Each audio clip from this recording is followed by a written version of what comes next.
Angel, bad. They're all borderline crazy. You can't call the literal shots that they call and not become clinically insane unless you're already there. So they're all padded wall biters in my opinion. But of this list of homicidal aspects, Andrew Jackson is definitely up there. Why is Vaughn up there? I understand, but why? Bomb it. No, bad.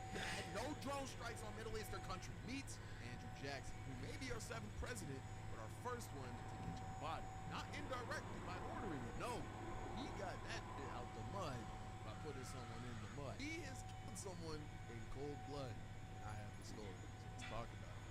So boom.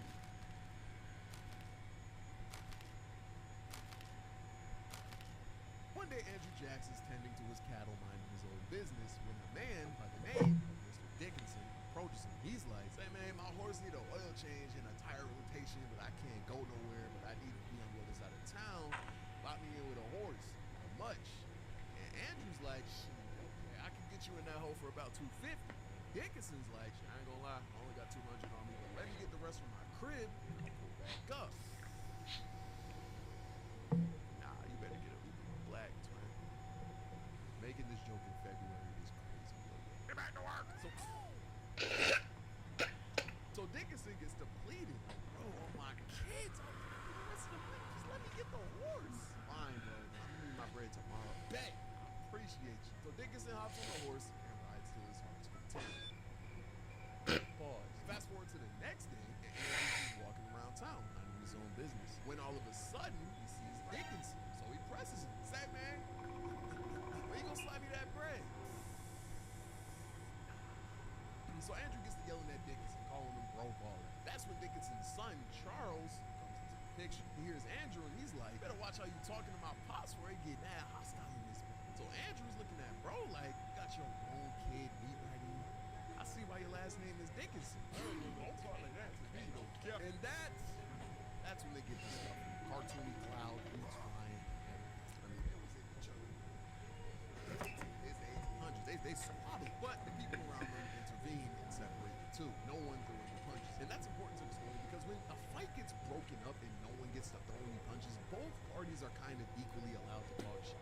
Because there's no undisputed winner. I mean, both people are allowed to say, "Yeah, beat his ass." So the press gets a hold of this situation and publishes it in the newspaper. This is basically the 1800s version of the Civil War. Hey, it has been informed to us, according to Sir Charles Dickinson, that Andrew Jackson is indeed a coward. Wait, I have urgent news from Sir Andrew Jackson, and he claims that Charles Dickinson is quite indeed a worthless coward. Wait, I have even more urgent news. Charles Dickinson now claims that Andrew Jackson's wife is a whore. Oh my heavens. So Andrew gets tight, and he gets to straight plotting on bro. Now I'm gonna test his gangster. I'm gonna confront him. So Andrew walks up to Charles and he asks, "Yo, did you really say that?" And Charles is like, "Hey man, I ain't gonna lie, I was kind of lit last night. If I don't remember saying that, but if I did, I'll word." Alright, we cool. So they call it there. But Andrew's still mad and continues to talk behind Charles's back. And the word of that spreads like wildfire. Even though California hasn't been colonized. And people looking at Charles like he's weak, like, "Damn, you was just flicked up with Andrew too." Talking about, "I do not make tea, but I'll drop a bag to get you mugged." And I thought they was with that picture too. And Charles gets tight. So after that, he sends one of his men to confront Andrew. Bro walks up to Andrew and he's like, "Yo, you still beefing with my boy Charles?" And Andrew's like, "What you finna do about it, bro?" And as for what transpired after that, Not them jumping him. say Charles's friend. That's crazy. Jumping, he screams and calls Andrew a coward. So the next morning after seeing this, Charles and his men get right back to talking crazy on the net. And at that point, Andrew Jackson is out. So he goes to Charles Dickinson and is like, "Time to and challenge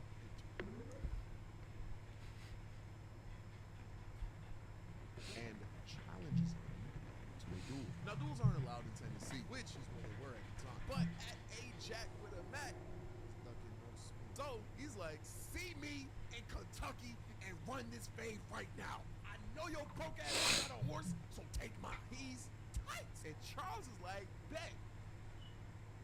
horse. And the thing that's crazy about this is having enough hate in your heart to take a multiple-day horse ride somewhere just to catch a fade with someone is insane. I could be beefing with someone in another building in this apartment complex, and I would not go all the way over there to fight. I ain't gonna lie. That's dedication. Mind you, the beef isn't even over that. Bro said that's dedication. Like, they got it. Anyways, so they're making their way to the battlegrounds, and Andrew's man is like, yo, so what made you want to die today?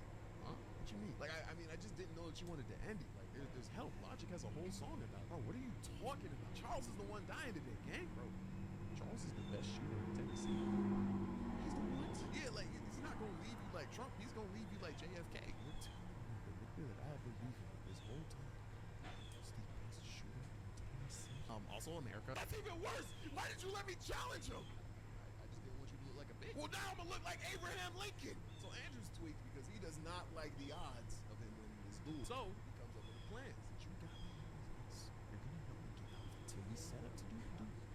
I want you to go as fast and as loud as you can so he panics and pre-fires. I'm gonna wear this baggy-ass little yachty fit, so when he shoots the bullet, it's gonna be something close because of the 1800s and the gun suck. And his man's is like, bet, I got you. So they get to Kentucky. First of all, why are they plotting after he done challenged this man to a one-on-one duel, and then comes to find out that the man he's beefing with, and I know I'm just reiterating the words that was just said, but the man that he's just beefing with is now the number one he is the number one shooter in America, and you want to start plotting now? You didn't do no research? Hey. To each their own. Left corner, he might not be president yet, but he still got a pro, Andrew Jackson. And in the right corner, his last name has a dick because he'll bust at you like John Wick, a.k.a. the best shooter in all of Tennessee, Charles Dickinson. Ready your weapons, boys, and let's get ready to rumble.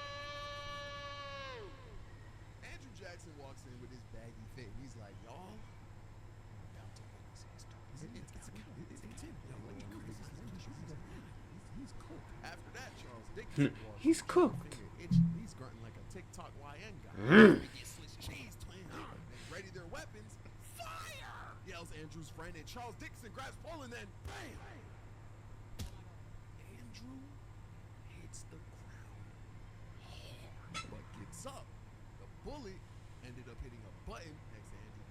I almost said Andrew Tate. Next to Andrew Jackson's heart, and it like ricocheted somewhere else. It's still in his chest, but it's just it didn't kill him. So he was relatively fine. Charles misfired.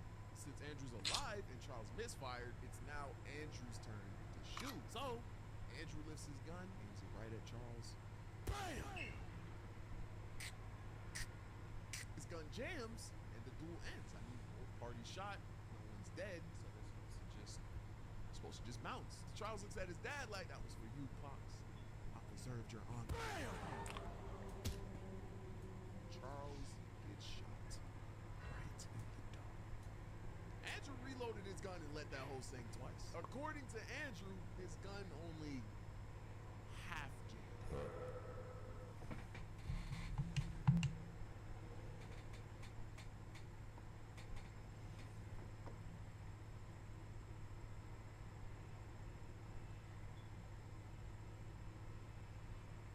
So we're not gonna talk about how this man basically just slimed him because his gun half jammed. How does a gun half jam? I'm sorry, if I'm not mistaken, gun quality back then, wasn't peak at that time. But if a gun jammed, it fully jammed. So that means you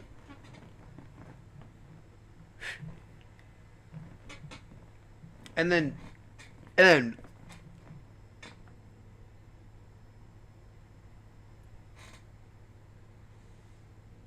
While bro's talking to his pops? That's crazy. Yo. Whatever the fuck that means. So Andrew turns around, just walks away. After not only killing someone in cold blood, but cheating to do so, genuinely cementing the fact that Andrew Jackson is indeed a coward. So pretty much after that, everyone hated Andrew Jackson because he didn't necessarily have to kill Charles. They both shot, they both lived. The rules state. The crazy thing about all this is the fact that Andrew Jackson still, after this, became the president. Like, he was still able to sit in office after this. So that's why, of the list of the homicidal presidents that we got, Andrew Jackson is in. But hey, man, that's the gist of the story. I hope you guys like this video. We're just gonna keep them posting. You know what I'm saying? Catch you on the next one. Love y'all. Peace. Fucking got you. Like, what? So can we talk about that real quick? Like, so I wasn't the only one that just also learned a piece of history that was never talked about. This man just slimed him for no reason, fam.